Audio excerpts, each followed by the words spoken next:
वनौषधि दिग्दर्शन की श्रृंखला में एक नई औषधि के बारे में हम लोग जानकारी प्राप्त करेंगे।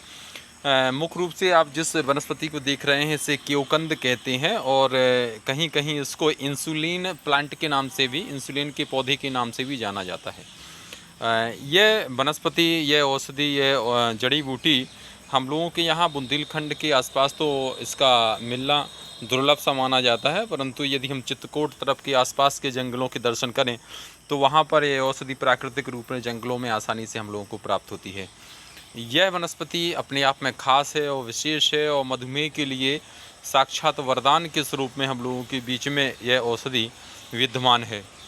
ऐसी औषधियाँ मधुमेह के लिए तमाम औषधियाँ मिलती हैं, परंतु हम देखते हैं जैसे कोई गुड़मार हुई, आपका अभी जिस वृक्ष के बारे में हम बता रहे हैं क्योकंद, जिसे हम इंसुलिन प्लांट के नाम से जानते हैं, और ऐसे ही अनेक वृक्ष वनस्पतियां हैं जो मधुमेह के लिए सहायक होती हैं। गिलोय भी उसके लिए बहुत अच्छा उपयोगी औषधि के रूप में प्रयोग में लाया जाता है।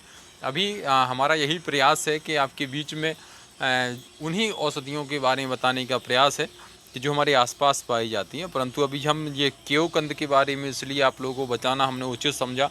हम लोगों के आसपास में इसका मिलना कम होता है, परंतु हमारे बुंदेलखंड के क्षेत्र में कहीं ना कहीं इसको देखा जा सकता है। दुर्लभता से प्राप्त होने वाली वनस्पति है, परंतु मधुमेह के विषय में यदि बात करें तो मधुमेह की यह डायबिटीज की बहुत ही उपयोगी और लाभकारी औषधि के रूप में एक औषधि है। मधुमेह के लिए इसके पत्ते का प्रयोग किया जाता है। यदि हम 1-2 पत्तों का सेवन नियमित रूप से करते हैं तो हम देखें कि इंसुलिन का जो की समस्या है और मधुमेह का जो स्तर है वो अपने आप गिरता हुआ चला जाता है। एक समय वो आता है कि इसमें यह सामान्य होने की स्थिति में हमारा स्वास्थ्य होता है, मधुमेह की स्थिति सामान्य हो जाती है। और ऐसा भी देखा गया है कि अत्यधिक मात्रा में सेवन करने पर हमारा शर्करा का स्तर है कुछ नीचे पहुंच जाता है। इसलिए इसको उचित मात्रा में ही सेवन करना चाहिए। और यही नहीं, जितनी भी वनस्पतियां होती हैं हम अनाधुंध या बिना किसी चिकित्सक के परामर्श से या मनचाहे ढंग से हम यदि इन्हीं औषधियों का भी सेवन करें तो कहीं ना कहीं हमें लाभ के साथ में हानि भी पहुंचाती हैं।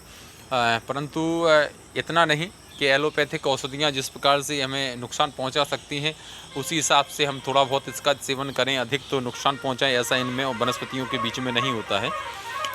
पर आप प्रयोग करें, प्रयास करें कि हमारे बीच में जो यह पौधा आज नहीं है और इसको हम धन्वंतरी आयुर्वेद पीठ जो हमारी वनौषधि केंद्र है उस स्थान से लाकर आप अपने घर पे भी इसको लगा सकते हैं। इस पौधे को हम कलकत्ता से एक बार किसी कार्यक्रम के दौरान जब गए वहाँ से हमें लाने का इसमें अवसर मिला और यह यहाँ पर लगभग 14-15 साल पहले से यहाँ पर यह लगा हुआ है।